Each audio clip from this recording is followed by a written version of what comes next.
प्यारे बच्चों, जैसे कि आपको पता है, आज हम अपने छठे पाठ मेरे दोस्त बनोगे का पठन अभ्यास करें। तो पठन अभ्यास क्यों ज़रूरी है? आप सबके पास पाठ्य पुस्तक होनी ही चाहिए और आप अपनी पाठ्य पुस्तक खोल लीजिए। आज हम अपने छठे पाठ मेरे दोस्त बनोगे का पठन अभ्यास करें।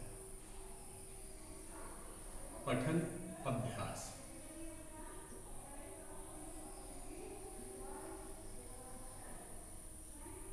तो भाषा की जो है मौखिक रूप सबको आना चाहिए। कैसे पढ़ना लिखना और वाक्यों की रचना, ये भाषा के मुख्य तत्व हैं। और खासकर पठन अभ्यास इस पाठ का हम करेंगे और आपका पूरा ध्यान पाठ्य पुस्तक पे होना चाहिए। तो हम शुरू करते हैं अपना पठन अभ्यास। पाठ है छठा, मेरे दोस्त बनोगे।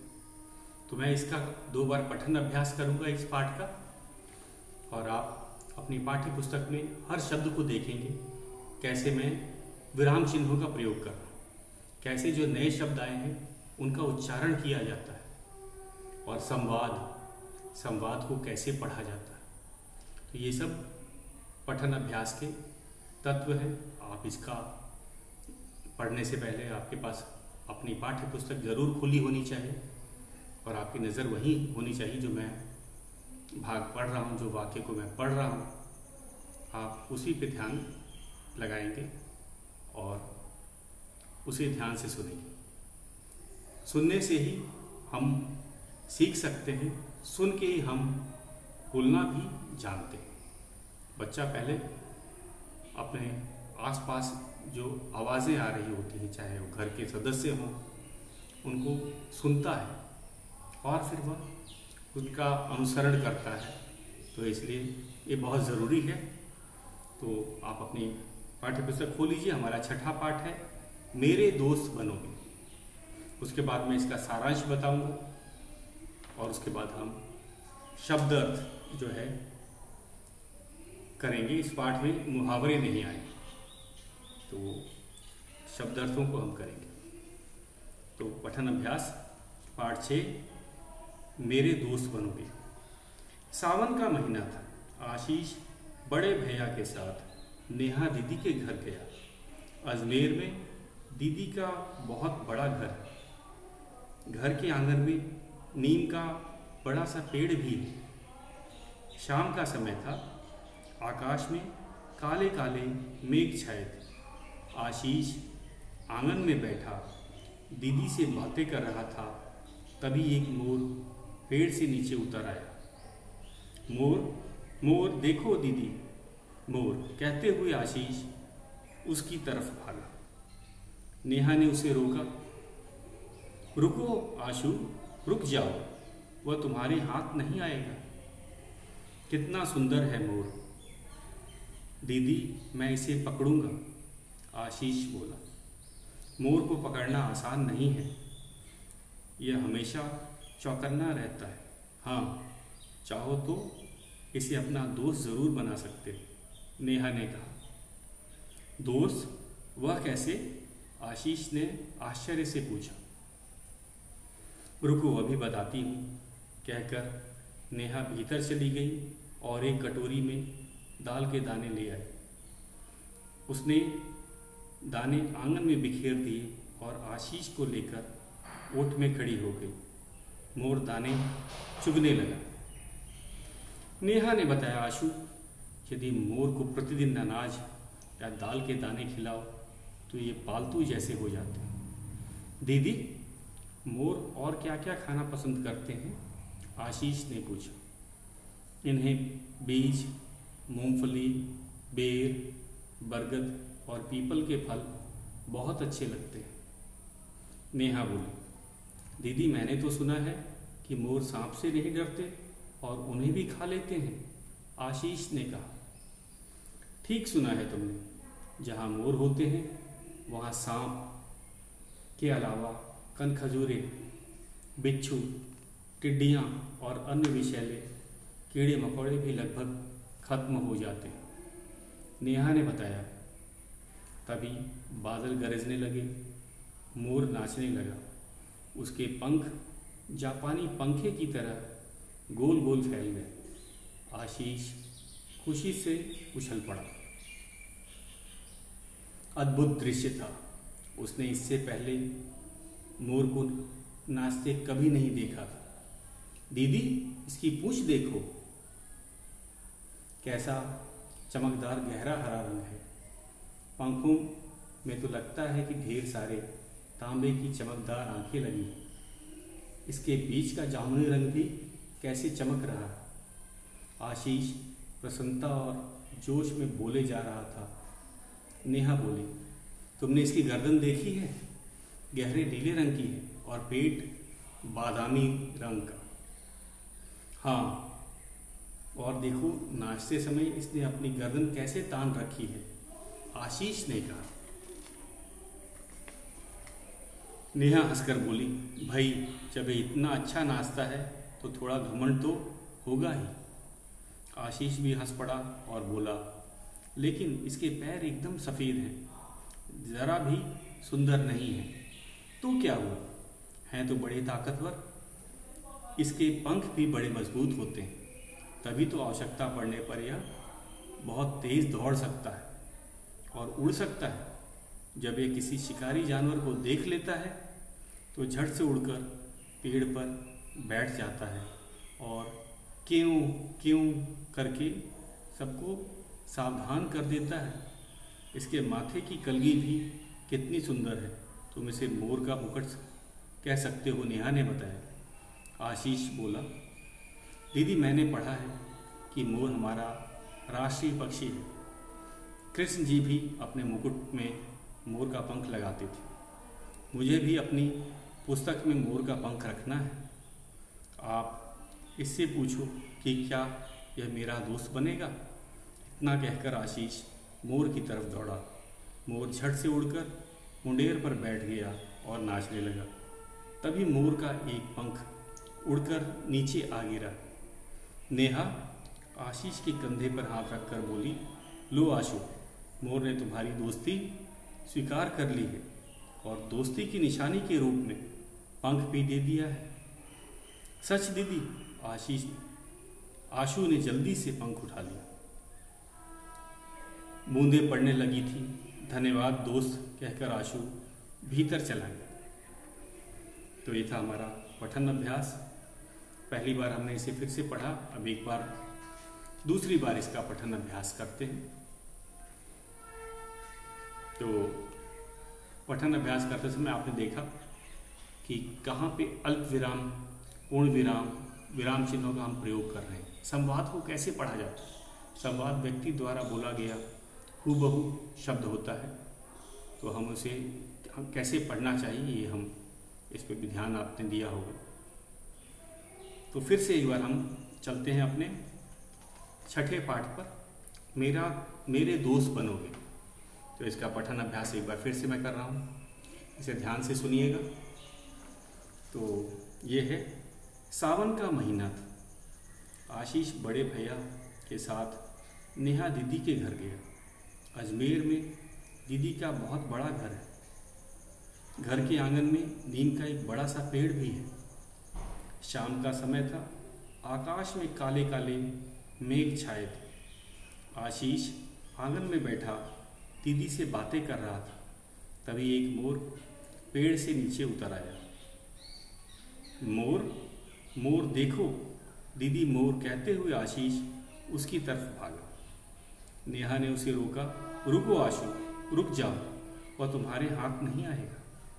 कितना सुंदर है मोर, दीदी मैं इसे पकड़ूंगा।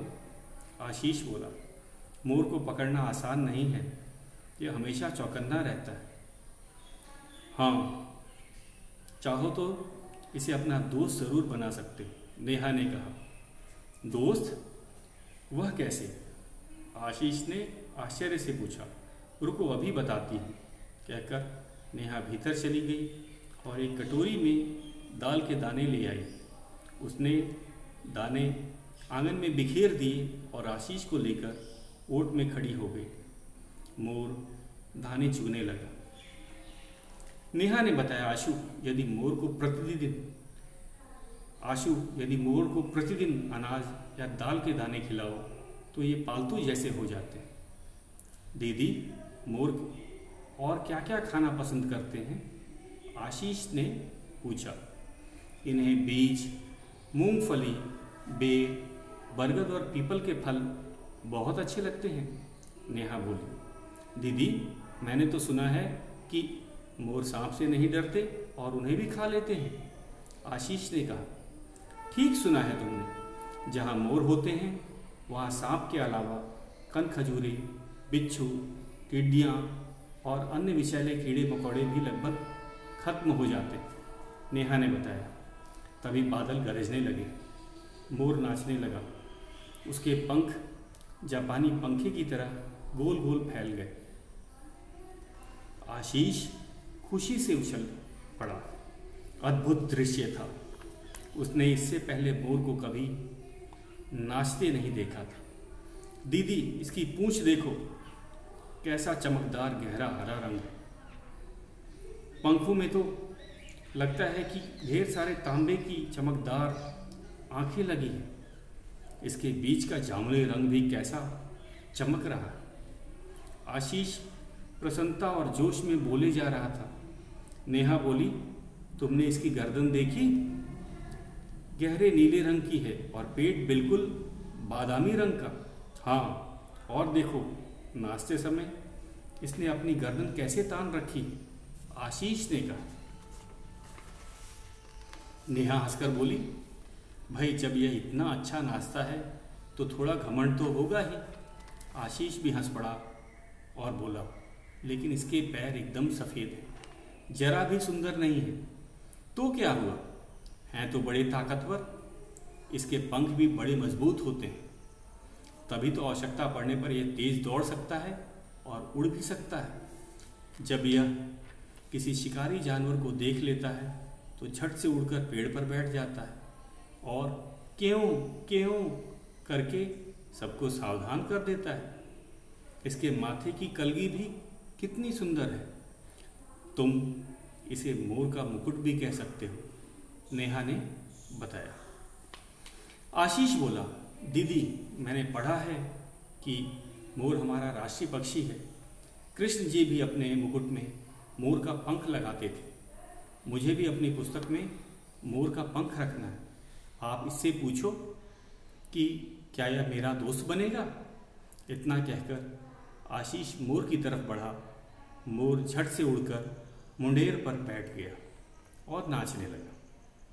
तभी मोर का एक पंख उड़कर नीचे आ गिरा। नेहा आशीष के कंधे पर हाथ रखकर बोली, लो आशु, मोर ने तुम्हारी दोस्ती स्वीकार कर ली है और दोस्ती की निशानी के रूप में यह पंख भी दे दिया है। सच दीदी? आशु ने जल्दी से पंख उठा लिया। बूंदें पड़ने लगी थी। धन्यवाद दोस्त, कहकर आशु भीतर चला गया। तो बच्चों, हमने इसका 2 बार पठन अभ्यास किया। आपने इसे सुना। अब आप आज का गृह कार्य यही रहेगा कि आप इस पाठ का 2 बार पठन अभ्यास करेंगे। और अभी मैं आपको सारांश बताऊंगा, पाठ का सार या सारांश।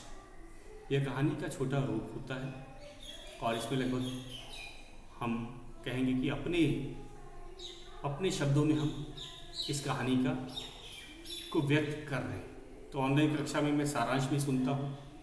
आपको पता है, बच्चे अपने ही शब्दों में पाठ का सार मुझे बताते हैं। इससे भी हमें जो वाक्य संरचना जो होती है वो हमारी अच्छी होती है। तो एक बार हम सारांश से पाठ के बारे में कम शब्दों में अधिक जानकारी भी हासिल हो जाती है। तो शुरू करते हैं पाठ के सारांश से। पठन अभ्यास हमने कर लिया, अब पाठ का सार है। सार या सारांश दोनों एक ही चीज़ है। आप समरी बोलते हैं, समरी ऑफ द स्टोरी, तो सार या सारांश दोनों ही सही है। तो हम चलते हैं, इस पाठ का सार बताते हैं। तो एक कहानी है एक लड़के की जिसकी उम्र आपके ही बराबर हुई होगी। करीब 8-9 साल का ये लड़का अपने बड़े भैया के साथ नेहा दीदी के घर जाता है। नेहा दीदी का घर किधर है? राजस्थान के अजमेर शहर। और दीदी का जो घर था, नेहा दीदी का, वो काफ़ी बड़ा था। आंगन में एक नीम का बड़ा सा पेड़ भी था और वो उसमें वो नीम के पेड़ वो आंगन में था। तभी उसने देखा कि एक मोर जो है नीम के पेड़ से नीचे उतर आता है और आंगन में आ जाता है। तो आशीष ने पहली बार मोर को देखा था। इससे पहले शायद उसने चित्रों में देखा था या टीवी पे देखा होगा।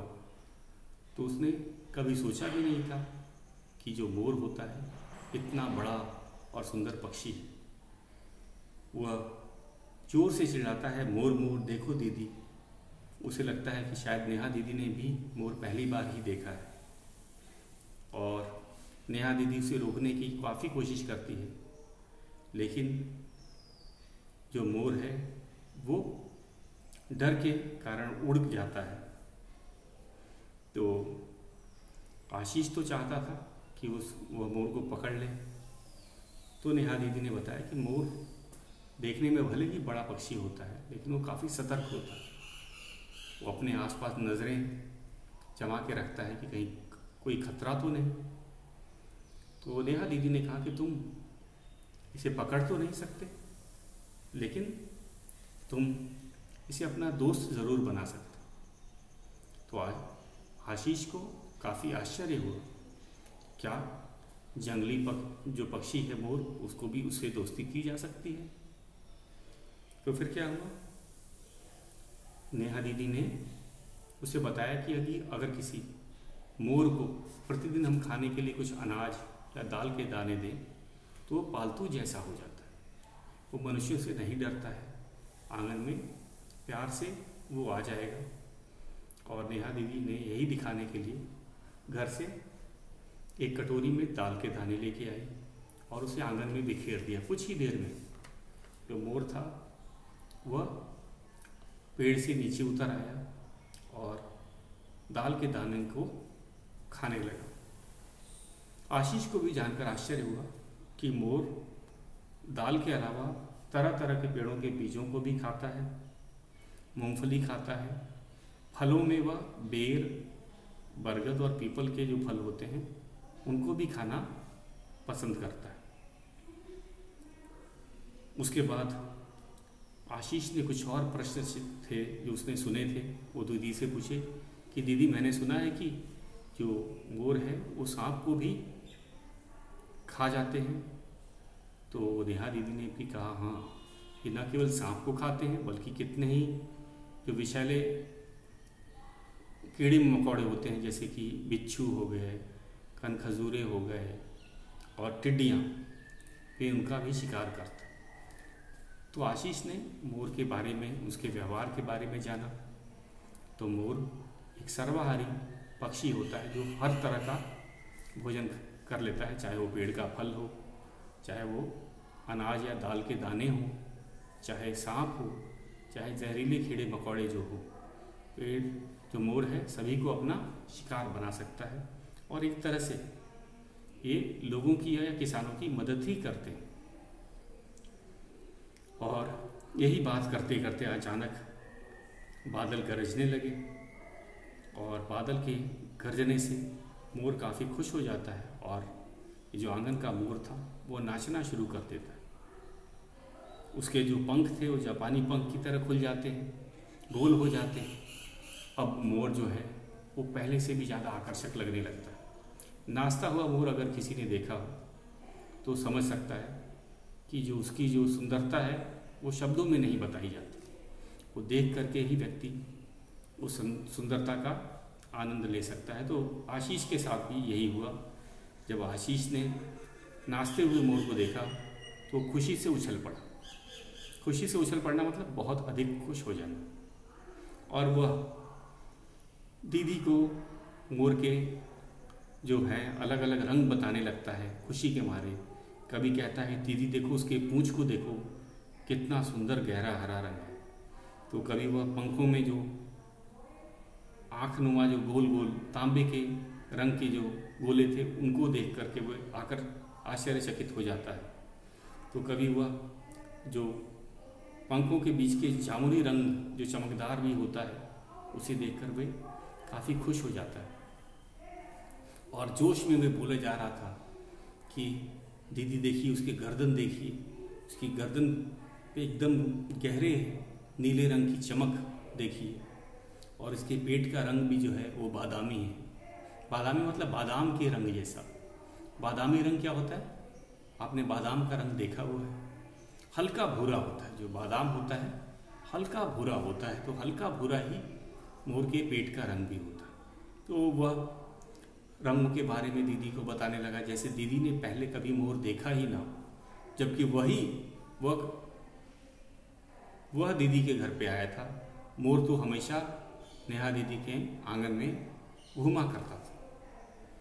और नाचते समय उसने कहा, देखिए दीदी, नाचते समय जो मोर है वो अपने गर्दन को कैसे तान लेता है। तो ये दीदी ने मजाक में कहा कि ये गर्दन को इसलिए तानता है क्योंकि इसे अपने नाच पे घमंड है, क्योंकि ये मोर बहुत अच्छा नाचता है और शायद इसी कारण से उसे थोड़ा घमंड भी हो गया है, इसलिए इसने अपने गर्दन को तान के रखा हुआ है।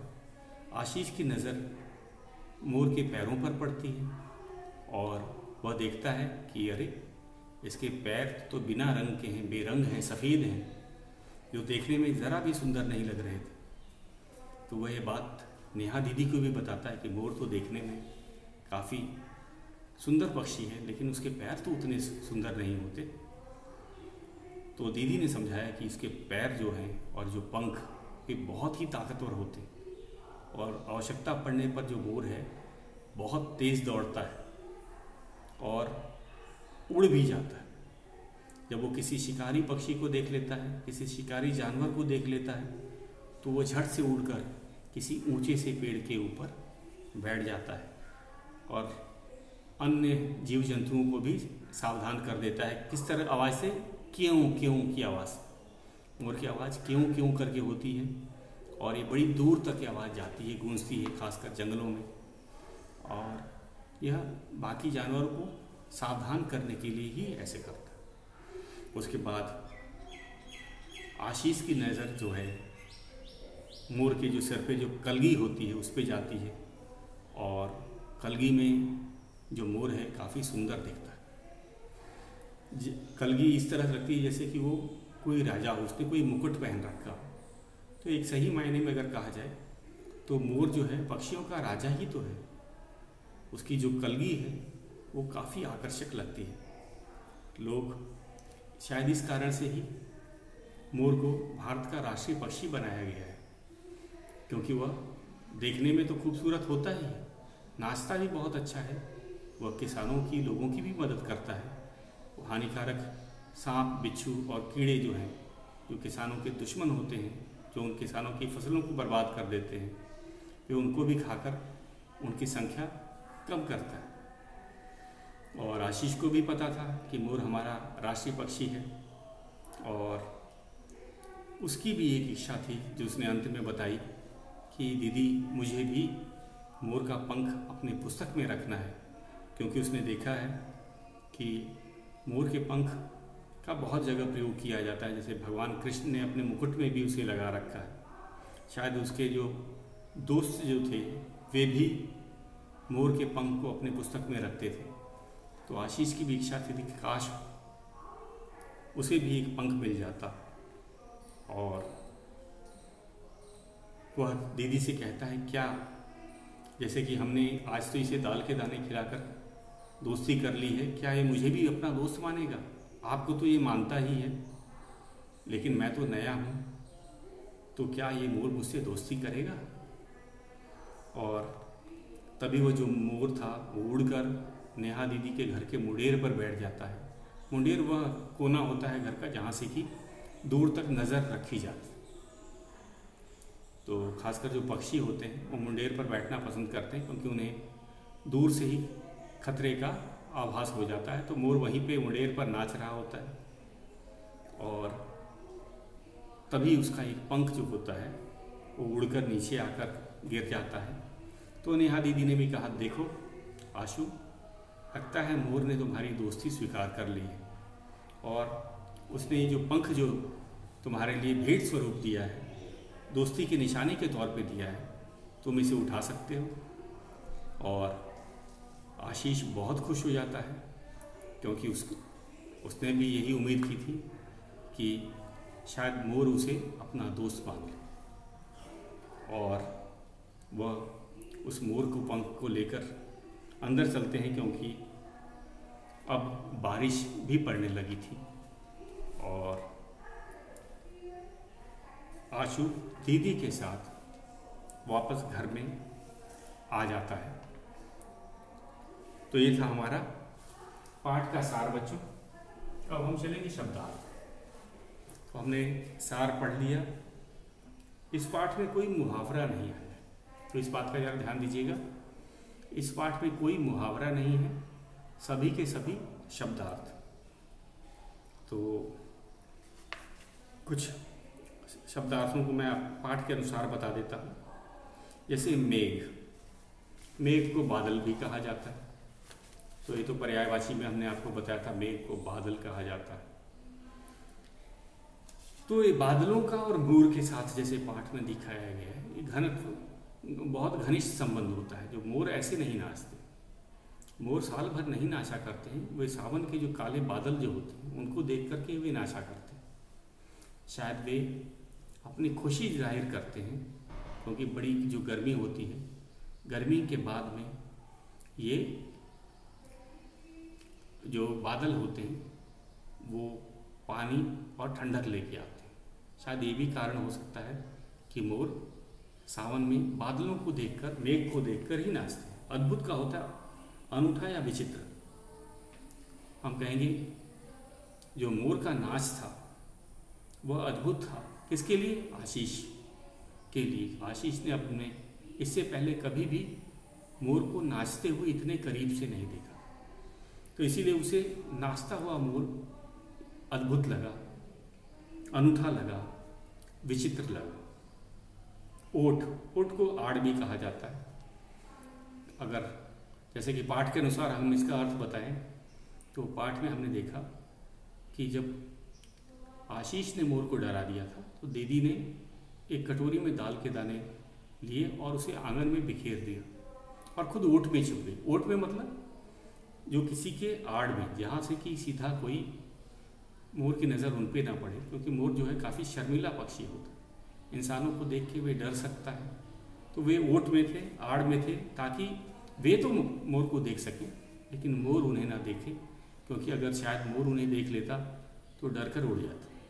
तो ओट का मतलब आड़ बोला जाता है। कलगी, सिर की चोटी। आपने मुर्गे की कलगी देखी होगी, लाल रंग का होता है, लेकिन जो मोर की कलगी होती है वो किसी मुकुट की तरह होती है, बहुत सुंदर होती है, ठीक सर के ऊपर होती है और काफ़ी चमकीली रंग की होती है। तो कलगी को मोर के सिर की चोटी भी कहा जाता है, जो हमारे शब्दार्थ में दिया गया है। प्रतिदिन का है रोज़। अगर मोर को प्रतिदिन दाल के दाने या अनाज के दाने दिए जाए तो वो आपसे दोस्ती कर सकता है। वो जान जाएगा कि इस घर में उसे कोई हानि पहुंचाने वाला नहीं है, बल्कि इस घर में मेरा ख्याल रखा जाता है, मुझे अनाज के दाने या दाल के दाने दिए जाते हैं। सावधान को सचेत या सतर्क कहा जाता है। ऐसे मोर या कोई भी पक्षी बड़े सतर्क और सावधान रहते हैं कि कहीं कोई शिकारी जानवर उन पर हमला न करे। तो मोर भी काफ़ी सावधान रहता है, सचेत रहता है, सतर्क रहता है। विषैले को जहरीले कहा जाता है, जैसे कि बिच्छू, कनखजूरे, टिड्डी, ये सब विषैले जीव होते हैं, जहरीले जीव होते हैं, जहर से भरे हुए। जहरीले का अर्थ क्या होता है? विषैले का जहरीले, जहर से भरे हुए, स्वीकार कर लेना, मान लेना। तो हमने पाठ में देखा कि अंत में जो मोर था वो आशीष को अपना दोस्त स्वीकार कर लेता है और ये सहमति देने के लिए वे अपना एक पंख भी आशीष को दे देता है। स्वीकार करने का अर्थ होता है मान लेना। तो आज का गृह कार्य आपका है बच्चों, उसे नोट कर लीजिए कि 2 बार इस पाठ का पठन अभ्यास और इस पाठ का सार आप ऑनलाइन कक्षा में सुना सको, उसका भी आपको अभ्यास करना है। शब्दार्थ हमने आपको बताए हैं, इसे हम कल लिखवाएंगे। तो आज के लिए बस इतना ही।